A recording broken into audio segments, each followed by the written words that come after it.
Youth motivation skill development के इस अंक में आपका हार्दिक स्वागत है। हम अध्यात्म विश्व विज्ञान यूट्यूब चैनल पर आपसे चर्चा कर रहे हैं। हमने गत अंक में आपसे वादा किया था कि हम स्किल डेवलपमेंट के सॉफ्ट स्किल्स इस विषय में अवश्य ही अपने विचार आप तक पहुंचाएंगे। आइए हम उपस्थित हैं। एक, चेंज मैनेजमेंट, जीवन में होने वाले बदलावों का व्यवस्थापन।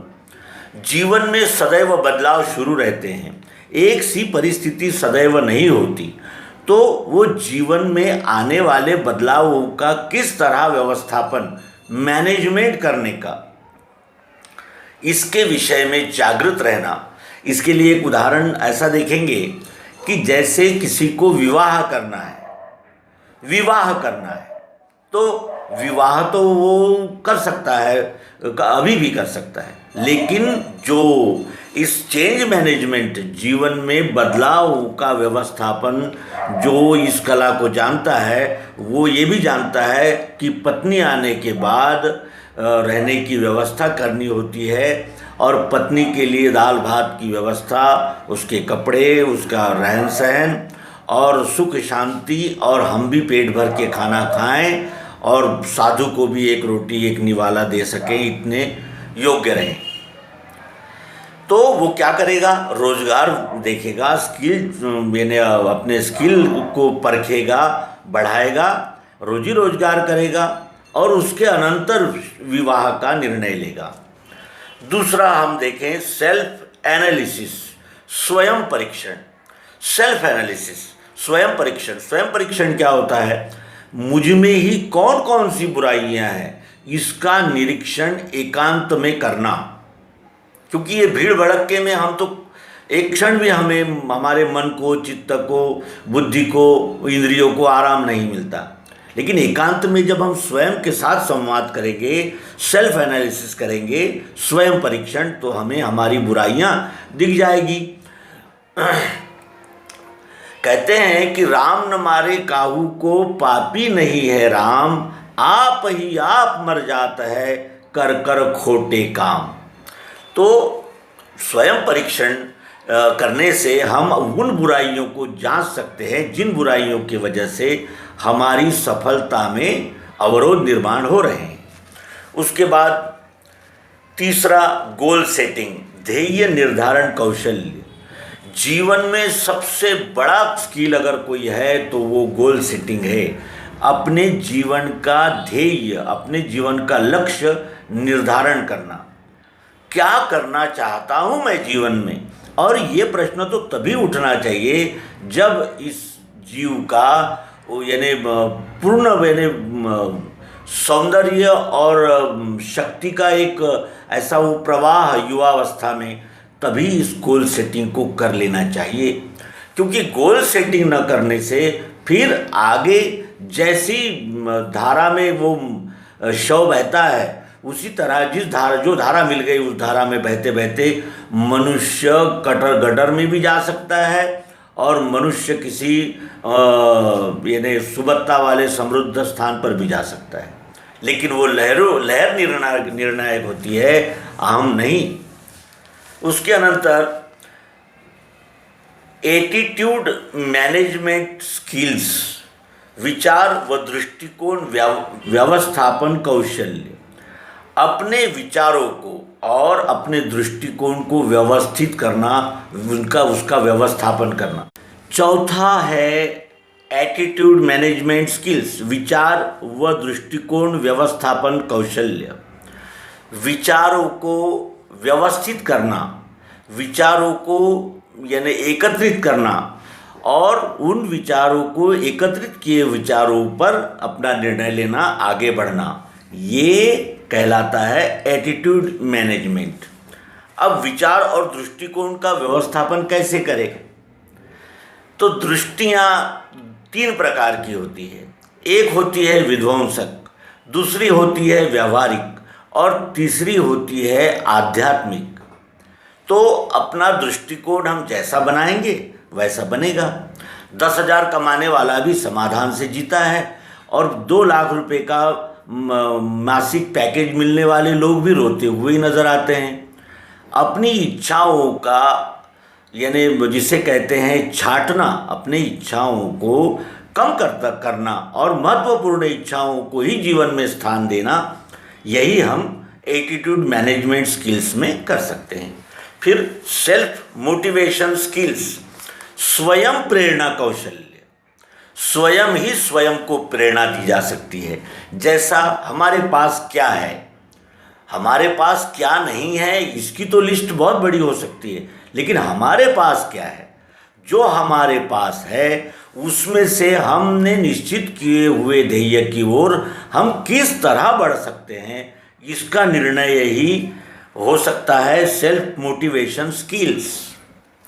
स्वयं को ही प्रेरणा देना है, स्वयं को ही धीरज देना है, स्वयं को ही प्रोत्साहन देना है। उसके बाद मैनेजिंग इमोशंस, भावना नियंत्रण व व्यवस्थापन कौशल्य, व्यसन प्रतिबंध व नियंत्रण कौशल्य। मैनेजिंग इमोशंस, अपने गुस्से पर काबू पाना, अपनी लालच पर काबू पाना, अपनी बुराइयों पर काबू पाना, ये भावना नियंत्रण और व्यवस्थापन समझा जा सकता है। व्यसन प्रतिबंध, मनुष्य व्यसन कब करता है, जब उस दिशा में उसे प्रेरणा देने वाले और सहयोग करने वाले और उसकी बुराई को नज़रअंदाज करने वाले लोगों की संगत में पड़ जाने से। और व्यसन को एकदम छोड़ दो बोले तो वो छोड़ नहीं सकता, क्योंकि वो उसका आदी हो चुका है, वो उसे अब चाहिए। और इसीलिए व्यसन प्रतिबंध के लिए धीरे धीरे उसने अपने व्यसनों को कम करना है और अंततः उसको इतने लोकल लिमिट में लाकर रखना है कि जब वो निर्णय ले तो वो व्यसन करे, अन्यथा वो व्यसन सामने आने के बाद भी इनकार करे। इतना अपने आप को तैयार करना है अंदरूनी योग्यता प्राप्त करते हुए, जिसे हम कहेंगे मैनेजिंग इमोशंस, भावनाओं का नियंत्रण। फिर सेल्फ कॉन्फिडेंस, आत्मविश्वास संपादन कौशल्य। सेल्फ कॉन्फिडेंस, मैं कर सकता हूँ और वो करने के लिए मैंने मेहनत करने के लिए तैयार हूँ, कष्ट उठाऊंगा तब करूँगा मैं, लेकिन उस गोल को प्राप्त करूँगा ही। इस प्रकार अपने आप को आत्मविश्वास देना है, उसे कहेंगे हम सेल्फ कॉन्फिडेंस। फिर सेल्फ हिप्नोटिज्म, स्वयं सम्मोहन। सेल्फ हिप्नोटिज्म, तो सेल्फ हिप्नोटिज्म का अर्थ होता है सम्मोहन, स्वयं सम्मोहन, अपने आप को ही सम्मोहित करना। अपने आप को हम कब सम्मोहित कर पाते हैं, जब हम अपने यानी अंतस्थ इच्छाओं को जान लेते हैं, तब हम स्वयं को सम्मोहित करते हैं। जैसे हम में अगर तीव्रतापूर्वक खिलाड़ी बनने की इच्छा है तो सुबह उठने और मैदान में जाने की आदत हमें लगेगी ही, और वो लगानी चाहिए, और लगाने के प्रयास करने के लिए ये स्वसम्मोहन कौशल्य है। हम में जो है उसको हम और अधिक मजबूती से और आत्मविश्वास के साथ प्रस्तुत कर सके, इस प्रकार के स्किल को हम कहेंगे स्वसम्मोहन स्किल्स। उसके अनंतर learning, developing, grasping, memory, concentration, will, cognitive mind powers. एकाग्रता, ज्ञान संपादन व स्मरण शक्ति और मानसिक शक्ति विकास कौशल्य। तो जो हमने कहा वो सब का इसमें समावेश हो जाता है। उसके अनंतर समय का व्यवस्थापन, टाइम मैनेजमेंट। टाइम मैनेजमेंट का एक उदाहरण यहाँ हम अपने मित्रों को कराएं कि फायर ऑफ विंग्स, अग्निपंख नाम के ग्रंथ में हमारे पूर्ववर्ती भारत के राष्ट्रपति APJ Abdul Kalam, missile man, इन्होंने लिख रखा है कि मैं एरोनॉटिकल इंजीनियर बनना चाहता था और उसके लिए अत्यंत प्रयासरत था। मैंने फॉर्म भरा जो रिजेक्ट हुआ। तो मुझे पता चला कि एटॉमिक एनर्जी, एटॉमिक इंजीनियरिंग में कोर्स खुला हुआ है और प्रवेश जारी है। तो मैंने वहाँ फॉर्म भरा। एटॉमिक एनर्जी में मैंने पढ़ाई की और मिसाइल मैन अग्नि जैसे आग्नेयास्त्र इस देश को दिए, लॉन्चर्स दिए, जिसके सहारे से आज हम अन्य देशों के सैटेलाइट आकाश में भेज रहे हैं। वो APJ Abdul Kalam. Time management जैसे भी हो, समय का सदुपयोग हो, इसे टाइम मैनेजमेंट कहा जा सकता है। निर्णय लेने का कौशल्य, डिसीजन मेकिंग स्किल। कुछ लोग सोचने में ही रह जाते हैं। सोचने से हम कुछ भी प्राप्त नहीं कर सकते। सोचना ज्ञान कर्म के लिए होता है। अगर ज्ञान के साथ कर्म नहीं है तो कर्म लंगड़ा है, और कर्म के साथ अगर ज्ञान नहीं है तो वो कर्म अंधा है। तो इस तरह हमें अध्यात्म विज्ञान मार्गदर्शन करता है। फिर निर्णय लेने का कौशल्य का अर्थात होता है डिसीजन मेकिंग स्किल। बहुत बड़ा गोल न रखते हुए छोटे छोटे गोल्स में से छोटे छोटे अपने लक्ष्य तय करते हुए अपने अंतिम सिद्धि की ओर बढ़ने के प्रयास ही कहे जाएंगे डिसीजन मेकिंग स्किल्स। उसके अनंतर कुछ और इससे भी सॉफ्ट स्किल्स है, जो है कम्युनिकेशन स्किल्स, संवाद कौशल्य। और बहुत सारे विवाद संवाद कौशल्य हम में न होने से ही होते हैं। ये हमारा नित्य का अनुभव है। जहाँ नमस्कार करना है वहाँ उदंडता, जहाँ नम्रता लेना है वहाँ यानी एक आढ़्यता, अहंकार, इस प्रकार का विपरीत संवाद हमसे होने लगता है और वो पता नहीं कैसे मूड में होता है और फिर हमको ही पछताना पड़ता है।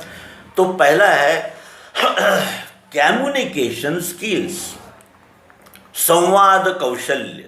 दूसरा है मैनेजिंग इंटरपर्सनल रिलेशंस, उत्तम सामाजिक संबंध संभालने का कौशल्य। तीसरा है पर्सनल इफेक्टिवनेस, प्रभावी व्यक्तित्व। चौथा है इमोशनल इंटेलिजेंस, भावनिक बुद्धिमत्ता। 5 असर्टिव स्किल्स, सकारात्मक व्यवहार कौशल्य।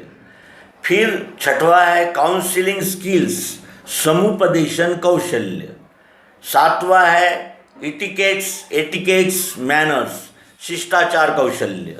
8वां है हॉस्पिटलिटी मैनेजमेंट, आदरातिथ्य। 9वां है लैंग्वेज मास्टरी, भाषा प्रावीण्य। तो आइए अगले अंक में हम इन सूक्ष्म स्किल्स का विचार करेंगे। हमारे युवा मित्र हमारे इस प्रयास से क्या सोचते हैं, उनकी प्रतिक्रिया क्या है, ये जानने के लिए हम अत्यंत उत्सुक हैं। इसलिए आप कमेंट बॉक्स में अपने मत अवश्य दिया करें और ऐसा ही प्रेम बना रहे, ये कहते हुए नमस्कार। नर्मदे।